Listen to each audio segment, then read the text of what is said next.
नमस्कार दोस्तों, स्वागत है आप सभी साथियों का एक स्मार्ट स्टडी यूट्यूब चैनल पर। साथियों, दिल्ली पुलिस कांस्टेबल एग्जाम 2023 के लिए जीके जीएस के बहुत ही महत्वपूर्ण प्रश्न आज इस क्लास में करेंगे। तो आज का ये क्लास आपके लिए बहुत इंपॉर्टेंट है। अगर आप भी दिल्ली पुलिस के लिए फॉर्म फिलअप करने वाले हैं या कर दिए हैं तो आज का ये क्लास आपके लिए बहुत इंपॉर्टेंट है। शुरू से अंत तक मैंने सिलेक्टेड क्वेश्चन लिया है, तो अंत तक देखना है। साथियों, एग्ज़ाम डेट की बात करें तो दिल्ली पुलिस का एग्ज़ाम आपका नवंबर-दिसंबर 2023 में होने वाला है। तो चलिए फिर बिना देरी किए क्लास को शुरू करते हैं, देखते हैं क्वेश्चंस। तो आज के क्लास का पहला क्वेश्चन है, भारत के पश्चिमी समुद्री तट पर वर्षा किस मानसून से होती है। आपको बता दें, दिल्ली पुलिस कांस्टेबल में प्रीवियस ईयर्स में जो क्वेश्चंस पूछे गए हैं उसी के आधार पर और वही सेम क्वेश्चंस आपको करवा रहे हैं। तो देखिए, भारत के पश्चिमी समुद्री तट पर जो वर्षा होती है वो किस मानसून से होती है, तो याद रखिएगा दक्षिण पश्चिम मानसून से। करेक्ट आएगा ऑप्शन नंबर बी। भारत के किस राज्य में फुलहर झील स्थित है। तो देखिए, भारत का वो कौन सा राज्य है जहां फुलहर नामक झील स्थित है, तो राइट आंसर है साथियों option number D, Uttar Pradesh में। अगला है, अरावली पर्वत का सर्वोच्च शिखर क्या कहलाता है। देखिए, ये जो अरावली पर्वतमाला है ये सबसे प्राचीन पर्वतमाला है। आपसे इस क्वेश्चन में पूछा है कि अरावली पर्वत का जो सबसे ऊंची चोटी है उसका क्या नाम है, तो राइट आंसर है ऑप्शन नंबर ए, गुरु शिखर चोटी। नेक्स्ट क्वेश्चन है, भारत में तंबाकू का सर्वाधिक उत्पादन करने वाला राज्य कौन सा है। तो ध्यान से देखिएगा, भारत में तंबाकू का सर्वाधिक उत्पादन करने वाला राज्य है Andhra Pradesh. Option number B correct है। सुंदर राजन समिति का संबंध किससे था, यानी ये जो समिति है सुंदर राजन समिति ये क्यों गठित हुई थी, तो देखिए करेक्ट आएगा पेट्रोलियम की जांच के लिए। करेक्ट आएगा ऑप्शन नंबर ए, पेट्रोलियम। आज का अगला क्वेश्चन है, किस सूफी सिलसिले के अनुयायी आध्यात्मिक तत्वों के संबंध में तरह तरह के नक्शे बनाते थे और उसे रंगों से भरते थे। तो देखिएगा ध्यान से, किस सूफी सिलसिले के अनुयायी, तो याद रखिएगा नक्शबंदी।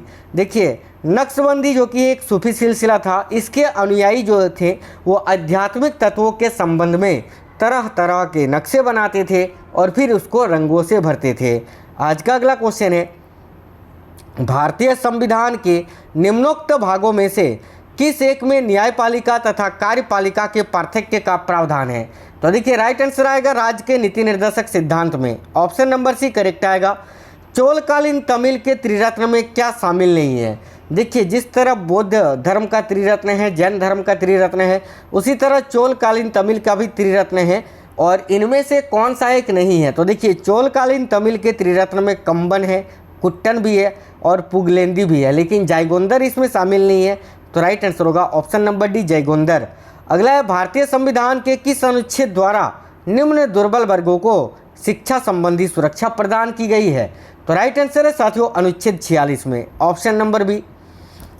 अगला है, दोषपूर्ण ईंधन पंप गास्केट को बदलने के लिए भारत की प्रमुख ऑटोमोबाइल कंपनी मारुति सुजुकी ने कौन सा खराब मॉडल मंगाया था। तो देखिए करेक्ट आएगा मारुति ए स्टार। ये क्वेश्चन बहुत बार पूछा गया है, तो याद रखिएगा मारुति ए स्टार। संविधान सभा में सभी निर्णय किस आधार पर लिए गए। तो ध्यान से देखिए साथियों, संविधान सभा में सभी निर्णय किस आधार पर लिए गए थे, तो सहमति और समायोजन से। Option number D. किस राजा के शासनकाल में ईसाई धर्म प्रचारक सेंट थॉमस भारत आया था। तो करेक्ट आएगा गोंदोफिरनस के समय में, याद रखिएगा। आज का अगला क्वेश्चन है, निम्नलिखित में से एक भारतीय मौद्रिक नीति के बारे में निर्णय लेता है, यानी इनमें से कौन भारत के मौद्रिक नीति के बारे में निर्णय लेता है या ले सकता है। तो देखिए करेक्ट आएगा भारतीय reserve bank. Option number B right answer होगा। अगला है, राष्ट्रपति द्वारा संसद के दोनों सदनों के लिए कुल कितने सदस्यों को नामित किया जा सकता है। तो इसका करेक्ट आंसर तो 14 हो जाता, लेकिन याद रखना अभी वर्तमान में देखिए राज्यसभा के लिए 12 सदस्य और लोकसभा के लिए 2 एंग्लो इंडियंस, लेकिन अभी वर्तमान में केवल 12 सदस्य हैं, क्योंकि ये जो 2 एंग्लो इंडियंस को लोकसभा में मनोनीत किया जाता था इसको हटा दिया गया है। तो इसका राइट आंसर हो जाएगा केवल अभी राज्यसभा में 12 सदस्यों को नामित किया जाता है, ये याद रखना। निम्नलिखित में से कौन अपने आप को बुत्त केसिन कहता था। बुत्त केसिन का अर्थ होता है मूर्ति भंजक। तो देखिए करेक्ट आंसर आएगा साथियों महमूद गजनवी, ऑप्शन नंबर ए।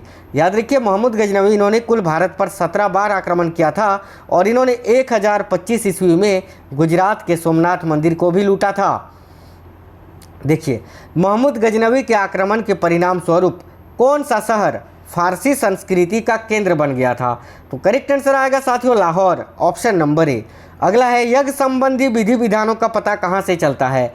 तो ध्यान से देखिए यज्ञ संबंधी विधि विधानों का पता यह यजुर्वेद से चलता है साथियों, राइट है, ऑप्शन नंबर डी। अगला है भारत में दार्शनिक मुद्रा प्रणाली ये कब शुरू की गई थी? तो देखिए भारत में दार्शनिक मुद्रा प्रणाली की शुरुआत हुई थी 1957 ईस्वी से, option number C right answer होगा। अगला है ब्रिटिश के साथ बेसिन की संधि निम्नलिखित पेशवाओं में से किसने की थी? तो साथियों ब्रिटिश के साथ बेसिन की संधि निम्नलिखित पेशवाओं में से किसने की थी? तो बाजीराव द्वितीय ने, राइट है, ऑप्शन नंबर डी। सबसे अधिक निर्णायक युद्ध जिसने अंग्रेजों के भारत में प्रभुत्व को स्थापित कर दिया था, कौन सा युद्ध था? तो करेक्ट आएगा बक्सर का युद्ध, जो कि साथियों 1764 ईस्वी में लड़ा गया था। आज का अगला क्वेश्चन है संविधान की सभा में प्रयुक्त शब्द सेकुलर का अर्थ क्या होता है? तो संविधान सभा में प्रयुक्त किया जाने वाला ये जो शब्द है सेकुलर, इसका अर्थ क्या होता है? तो याद रखिए सभी नागरिकों को धर्म एवं उपासना की स्वतंत्रता, ऑप्शन नंबर ए। किस सुल्तान के काल में खालसा भूमि अधिक पैमाने पर विकसित हुई थी? तो देखिए राइट आंसर आएगा अलाउद्दीन खिलजी के समय में, ऑप्शन नंबर बी। किस वर्ष नाबार्ड की स्थापना हुई थी? तो देखिए नाबार्ड जो कि एक बैंक है जो कि ग्रामीणों को ऋण देता है। नाबार्ड का मुख्यालय मुंबई में स्थित है और देखिए इसकी स्थापना 1982 में हुई थी, 1982 में, याद रखिएगा। पुरापाषाण काल में आदि मानव के मनोरंजन के साधन क्या थे? तो राइट आंसर है ऑप्शन नंबर ए शिकार करना। भारतीय इतिहास में 1912 का ऐतिहासिक महत्व क्या था? तो साथियों ध्यान से देखिएगा भारतीय इतिहास में 1912 का ऐतिहासिक महत्व क्या था? तो राजधानी का कोलकाता से दिल्ली स्थानांतरण। देखिए 1912 में राजधानी जो है, भारत की राजधानी पहले कोलकाता हुआ करती थी, उसको दिल्ली स्थानांतरित किया गया था। इसकी घोषणा 1911 में हुई थी लेकिन स्थानांतरण 1912 में। निम्नलिखित में से कौन सा नेता कांग्रेस के गर्म दल से संबंधित था?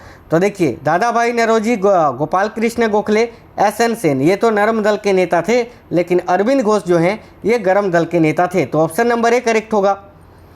नेक्स्ट है सैयद बंधुओं ने मराठों के सहयोग से किस मुगल सम्राट को सत्याच्युत कर हत्या कर दी थी? तो करेक्ट आंसर है साथियों फर्रुख होशियार का, option number B. Bharat Bharati के रचनाकार कौन हैं? तो ध्यान से देखिएगा भारत भारती के रचनाकार कौन है? करेक्ट आएगा option number D Maithili Sharan Gupt. Mahavir का मूल नाम क्या था? तो ध्यान से देखिए साथियों महावीर स्वामी का मूल नाम क्या था? तो राइट आएगा ऑप्शन नंबर सी वर्धमान। 44वें संविधान संशोधन विधेयक द्वारा किस मौलिक अधिकार को सामान्य वैधानिक अधिकार बना दिया गया? तो याद रखिएगा 44वें संविधान संशोधन अधिनियम 1978 के द्वारा जो संपत्ति का अधिकार है ना, इसको साथियों वैधानिक अधिकार बना दिया गया था। वर्तमान में संपत्ति का अधिकार एक कानूनी अधिकार है जिसका प्रावधान संविधान के अनुच्छेद 300 का क में किया गया है। अगला है राज्यसभा की प्रथम बैठक कब हुई थी? तो देखिए राज्यसभा की प्रथम बैठक कब हुई थी? तो याद रखिएगा 13 मई 1952 को, ऑप्शन नंबर डी। मदुरा का मीनाक्षी मंदिर का निर्माण किसने कराया था? तो साथियों देखिए मदुरा का जो मीनाक्षी मंदिर है इसका निर्माण मदुरा के पांड्य शासकों ने कराया था। तो करेक्ट आएगा ऑप्शन नंबर ए, याद रखिएगा। भारतीय संविधान की समवर्ती सूची में धारणा किस देश के संविधान से ली गई है? तो देखिए भारतीय संविधान में जो समवर्ती सूची है जैसे कि कमल, शिक्षा आदि समवर्ती सूची में आता है, तो ये किस देश के संविधान से लिया गया है समवर्ती सूची? तो ऑस्ट्रेलिया के संविधान से, ऑप्शन नंबर डी। अगला है किस वंश के शासकों ने छत्रण प्रणाली का प्रयोग किया था? काफ़ी इंपॉर्टेंट क्वेश्चन है, याद रखिएगा किस वंश के शासकों ने छत्रण प्रणाली का प्रयोग किया था? तो शकों ने, ऑप्शन नंबर डी करेक्ट है। लोकसभा द्वारा पारित धन विधेयक राज्यसभा को प्राप्त होने के कितने दिनों के भीतर लोकसभा को वापस लौटाना पड़ता है? तो याद रखिएगा साथियों 14 दिनों के भीतर, ऑप्शन नंबर बी। भारतीय संविधान के संदर्भ में भारतीय संविधान को क्या कहा जाता है? तो देखिए भारतीय संविधान के संदर्भ में भारतीय संविधान को क्या कहा जाता है? तो वकीलों का स्वर्ग, याद रखिएगा ऑप्शन नंबर बी। विकासशील देश तो यही है भारत, लेकिन भारतीय संविधान के संदर्भ में संविधान को क्या कहा जाता है? तो वकीलों का स्वर्ग, ऑप्शन नंबर बी। शिवाजी को राजा की उपाधि किसने प्रदान की थी? तो ध्यान से देखिए, शिवाजी को राजा की उपाधि किसने प्रदान की थी?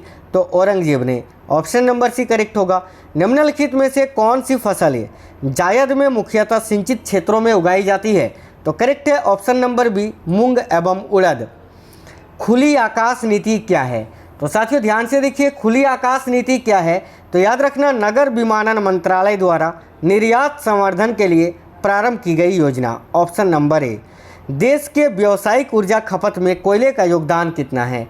तो ध्यान से देखिएगा, देश के व्यावसायिक ऊर्जा खपत में कोयले का योगदान कितना है? तो 67%, ऑप्शन नंबर बी।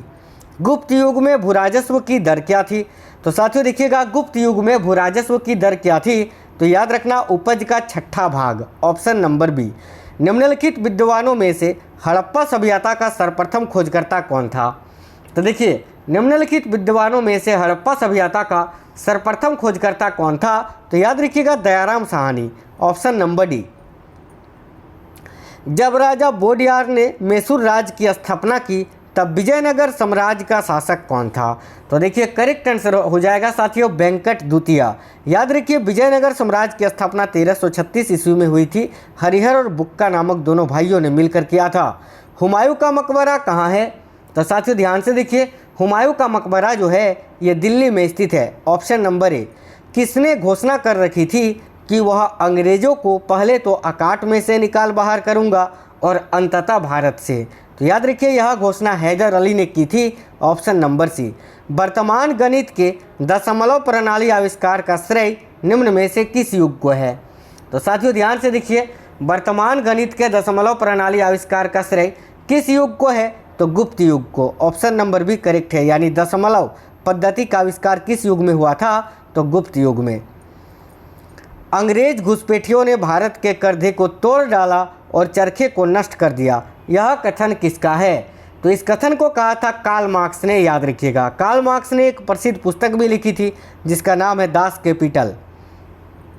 अंग्रेजों का पेंशनर बनने वाला प्रथम मुगल बादशाह कौन था? तो ध्यान से देखिएगा साथियों, अंग्रेजों का पेंशनर बनने वाला प्रथम मुगल बादशाह कौन था?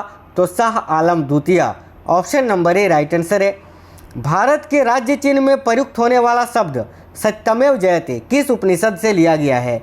तो देखिए करेक्ट आंसर हो जाएगा साथियों, मुंडक उपनिषद से, ऑप्शन नंबर ए। अगला है बौद्ध धर्म में। देखिए, बौद्ध धर्म में भावी बोधित्व या भविष्य के बोधित्व किसे माना गया है? तो याद रखिए, बौद्ध धर्म में भावी बोधित्व या भविष्य का बोधित्व ये मैत्रेय को माना गया है, ऑप्शन नंबर डी करेक्ट आएगा। मांडा किस नदी के किनारे पर स्थित था? तो देखिए, मांडा जो है ये साथियों चेनाब नदी के किनारे पर स्थित था, ऑप्शन नंबर ए। क्वेश्चन नंबर 52, प्रथम कर्नाटक युद्ध की समाप्ति किस संधि से हुई थी? तो देखिएगा, प्रथम कर्नाटक युद्ध की समाप्ति किस संधि से हुई थी? तो ए ला सापेल की संधि से, ऑप्शन नंबर ए। भारत में राष्ट्रीय आय समंकों का आकलन किसके द्वारा किया जाता है? तो देखिए, भारत में राष्ट्रीय आय समंकों का आकलन केंद्रीय सांख्यिकी संगठन CSO के द्वारा किया जाता है, ऑप्शन नंबर डी। निम्नलिखित में से वह दस्तकारी कौन सी है जो आर्यों द्वारा व्यवहार में नहीं लाई गई थी? तो देखिए, पोट्री, आभूषण, बाढ़ेगिरी ये तीनों आर्यों के द्वारा व्यवहार में लाई गई थी, लेकिन लुहारगिरी ये आर्यों के द्वारा व्यवहार में नहीं लाई गई थी। तो राइट आएगा ऑप्शन नंबर डी। स्ट्रेबो के अनुसार संगम युग के किस वंश के शासक ने रोमन सम्राट ऑगस्टस के दरबार में 20 ईस्वी पूर्व के लगभग अपना एक दूत भेजा था? तो करेक्ट है साथियों, देखिए किस वंश के शासक ने? तो पांड्य नरेश ने। करेक्ट आंसर आएगा ऑप्शन नंबर ए, पांड्य नरेश। अगला क्वेश्चन है, भारत में सरकार संसदीय प्रणाली कहाँ से ग्रहण की गई है? तो साथियों, संसदीय स्वरूप ये तो ब्रिटिश संविधान से ग्रहण की गई है, ऑप्शन नंबर सी राइट है। भारतीय संविधान कैसा है? तो देखिए, भारतीय संविधान कैसा है? तो अंशतः कठोर और अंशतः लचीला, option number D. Mahmud Ghaznavi ने कौन से उपाधि धारण की थी? तो देखिएगा, महमूद गजनवी ने ये दोनों उपाधि धारण की थी। यामिन उद दौला जिसका अर्थ होता था साम्राज्य का दाहिना हाथ, और एक आमिन उल मिल्लत इसका अर्थ होता था मुसलमानों का संरक्षक। अगला है, कौन सा मुगल शासक था जिसने कुषाण साम्राज्य के पतन के बाद भारतीय साम्राज्य में काबुल व कंधार को शामिल कर लिया था? तो देखिए राइट आएगा ऑप्शन नंबर ए, बाबर ने। अगला क्वेश्चन है और इसी क्वेश्चन को लास्ट करेंगे आज। तो देखिए, चोलों द्वारा किसके साथ घनिष्ठ राजनीतिक तथा वैवाहिक संबंध स्थापित किया गया? तो करेक्ट आंसर आएगा, याद रखिएगा साथियों, बेंगी के चालुक्यों के साथ, है ना। चोलों द्वारा किसके साथ घनिष्ठ राजनीतिक तथा वैवाहिक संबंध बनाए गए थे या स्थापित किया गया था? तो बेंगी के चालुक्य वंश के साथ। तो साथियों आज 60 क्वेश्चंस आपको कराएं दिल्ली पुलिस कांस्टेबल एग्जाम 2023 के लिए, जिसका पेपर आपका 14 नवंबर से स्टार्ट है। तो साथियों ऑल द बेस्ट सभी को। अगर आप लोगों ने भी फॉर्म फिलअप नहीं किया है तो कर दीजिए, अभी 30 सितंबर तक आप लोगों के पास समय है। और ये पहला ही प्रैक्टिस सेट था आपका प्रीवियस ईयर्स क्वेश्चंस का। तो क्लास कैसा लगा है ज़रूर बताइए कमेंट बॉक्स में। डेली आपको क्लासेस मिलेंगी दिल्ली पुलिस से रिलेटेड। तो चैनल सब्सक्राइब करके बेल आइकन को ऑन कर लीजिएगा और क्लास को लाइक और शेयर जरूर कर दीजिएगा। मिलते हैं नेक्स्ट क्लास में, तब तक के लिए जय हिंद, वंदे मातरम।